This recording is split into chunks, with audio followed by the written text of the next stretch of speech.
علي الزرعي يقدم لنا لن المركز الثاني تتواجد سرابة أحمد بن محمد بن خميس المخيبي. المركز الثالث حماية خميس بن حميد الجنيبي. المركز الرابع تتواجد زعزعة راشد بن علي بن خادم. ولكن لن ولن على المركز الأول، لن تبوح، لن تتراجع عن الفوز، عن الناموس، مصرة بالفوز. هنا على المقدمة سالم بن محمد بن علي الزرعي متفوقا، ولكن تاتي هناك الأسماء. شوف التحدي، شوف الإثارة، الصعاب أيضا هنا بالفعل زينة راشد بن سالم الخديري. ولكن لن وكلا عن السيارة. ولكن السلطنة بأكملها على المركز الثاني. لن السلام جعلاني السلام إلى أهالي الميدان. سلام جعلان بن أبو علي. تهانينا سالم بن محمد بن علي ود الشر الزرعي على فوز لن بسيارة هذا الشوط يوم الفعايل له بعود، والمركز الأول عجب وعجبها. جنة الذهب من وبرها خيط مغزول، يعني الذهب منها وتاخذ ذهبها.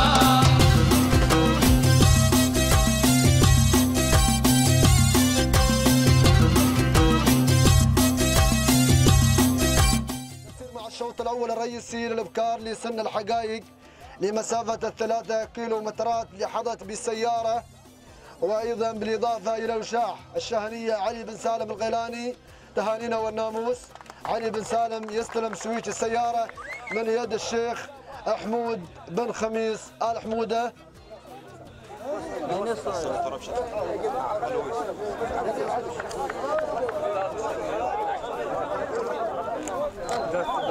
بالإضافة إلى الجائزة النقدية.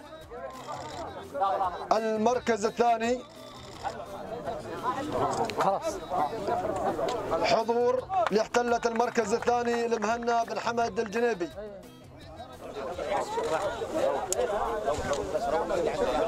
نرجو التزام خوان شمل. المركز الثالث الواعية لمحمد بن عبد الزرعي. ابو حمدان يستلم الجائزة النقدية. الشوط الثاني للقعدان، والشوط جائزته بالفعل مفتاح سيارة هذا الشوط للقعدان لعبد الله بن محمد العويسي. تهانينا والناموس على فوز النادر بهذا الشوط. يستلم السيارة وسوق السيارة المقدمة من شركة داحس العالمية.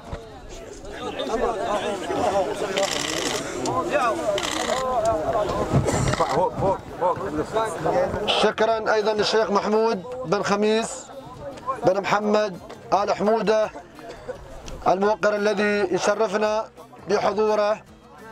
بينما المركز الثاني المهلهل الخميس بن حميد الجنيبي نرجو التسريع في الاستلام. السراب اللي احتل المركز الثالث سالم بن سعيد الحجري. ثالثا سالم بن سعيد الحجري نيابة. سالم بن علي يستلم نيابة. نرجو التسرع في الاستلام. جائزة نقدية. ثالثا الشوط الثالث شوط الابكار، وجائزته ايضا سيارة. جائزته سيارة، مفتاح سيارة ايضا اللي هي الشاهنية مسفر بن سعيد العويسي. مسفر بن سعيد العويسي.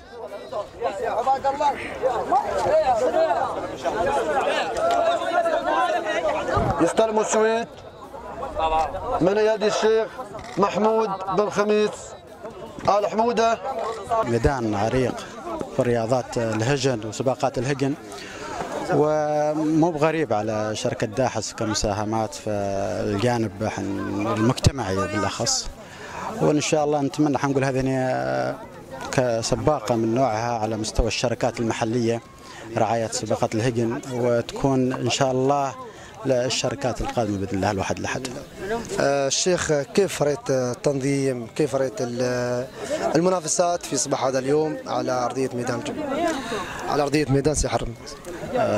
صراحة أعجز عن الوصف من ناحية الشكر للجنة المنظمة وبرئاسة سعادة الشيخ الوالي وأعضاء اللجنة على تنظيمهم وسهرهم من أمس لحد اليوم من أجل الظهور بشكل مشرف للولاية وللمهرجان كمهرجان. جزاهم الله كل خير قبل كل شيء. أعزائي، في هذه اللحظة نلتقي بأحد الفائزين في صباح هذا اليوم بالشوط الأول الرئيسي للبكار الفطايم اللي حظت بالسيارة والوشاح هي مسكته لحمد بن سعيد بن حمد الجنيبي أبو عايض. نلتقي بأيضا أبو عايض في هذه اللحظة. سعيد بن حمد، أولا نقول لك الناموس أبو عايض. يسعدك خير من الله أبو شهاب، وجزاك الله خير ويطول عمرك. اليوم أظهرت إبداعات، الله يطول عمرك. شيء مش غريب عليك، بس ما شاء الله يعني نرى تفاعل قوي من شعارك الذي دائما عودنا وعود جماهيرك. طول عمرك، هذا من الله عز وجل، الحمد لله الشكر والحمد لله عز وجل. ومن ثم نشكر شركة داحس العالمية على هذا التبرعات وعلى هذا الشوار وعلى هذا الجوائز. وأول مرة يا أبو سالم تحصل عنا هذا الإشارة من الشركة، من أي شركة ما حصلت معنا إلا من شركة داحس. والشكر والثناء لها وللشيخ الغائم سلمك الله بهذا الطريقة. ونشكر أبو عبد الرحمن أيضا ناصر السعدي على بذله وعلى جهوده وعلى عزبته المفتوحة 24 ساعة لتواجد مضمرية وإخوان شمع للغاء وللترشيحات وللشيء اللي بيضلوا إياه يا أبو سالم. يستاهل. تعطينا معلومة عن صاحبة الشوط الرئيسي، عن مشاركاتها وعن سلالتها. صاحبة الشوط الرئيسي تنحدر من سلالة شاهين يحافي الرياسة. هي نعم، هقنا الرياسة وأمها بتشاهين كليلي. اشتراك اللي هي في شليب وأخذت السيارة. واليوم اشتراك الثاني. الله يبارك فيها إن شاء الله وفيك. مشاركاتك المقبل إن شاء الله؟ إن شاء الله نوعد الشباب ونوعد الجماهير وسلمك الله ونوعد الجميع بالخير وبالنواميس. شاكرين لك أبو عايض على اللقاء وشكرا، نتمنى لك التوفيق إن شاء الله. أحسنت، جزاك الله خير. أحد الفائزين بالشوط الأول الرئيسي للأبكار الصعاب، وأيضا هي بالفعل لن واسم مميز مع عوض بن محمد الزرعي. حياك الله أبو محمد. مرحبا مليون أبو الشاب، ومرحبا بالجميع المتابعين الموقع صدى إعلان والمواقع المتابعة الجميع. أولا نقول لك الناموس على فوز لن. تستاهل خير من الله يا أبو الشاب. وثانيا نبغي معنى هذا الاسم المميز. والله لأن اسم بكر ماخذ الرمز في مهرجان اللبسة، وسميناها لأن تيمنا باسم البكر اللي ماخذ الرمز. الحمد لله اليوم توفقت. كيف رأيت مسار الشوط اليوم في الشوط الرئيسي؟ والله مسار الشوط لأن الله يبارك فيها راح تاخذ صدار من تحرك وهي راس لين توصل من تطلب منها تعطيك. الحمد لله. كيف كانت الثقة قبل انطلاقه؟ والله المشاركات كلها ميستانبن وكلها نسبق، والعرب ما حطوا بكره في هذا الشوط غير انهم ضامنين هنا بالسباق، والحمد لله رب العالمين توفق. كيف شاهدت التنظيم بالنسبه لصباح هذا اليوم ضمن شارة داحس؟ والله التنظيم لا يعلى عليه، بيض الله وجههم الغايمين على شركه داحس، ونشكر المشرف العام لشركه داحس، المشرف على هذا المهرجان اللي هو ناصر السعدي ابو عبد الرحمن، ونشكر جميع الغايمين على شركه داحس وجميع اللجان المتابعه لهذا المهرجان.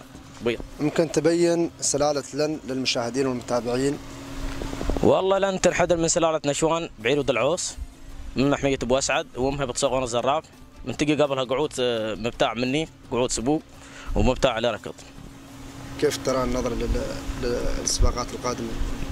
والله الحمد لله السباقات عندنا في الولايه من تطور الى تطور الحمد لله بفضل اولا الحكومه الرشيده، وايضا القطاع الخاص، دعم القطاع الخاص مثل شركه داحس والشركات المساهمه، وايضا الاخوان من اعضاء ومتابعين، ونتمنى مزيد من الدعم من الشركات وايضا مزيد من الدعم من القطاع الحكومي، ونشكر الجميع. شاكرين لك هذا اللقاء ابو محمد. العفو ان شاء الله. ويوم الختامي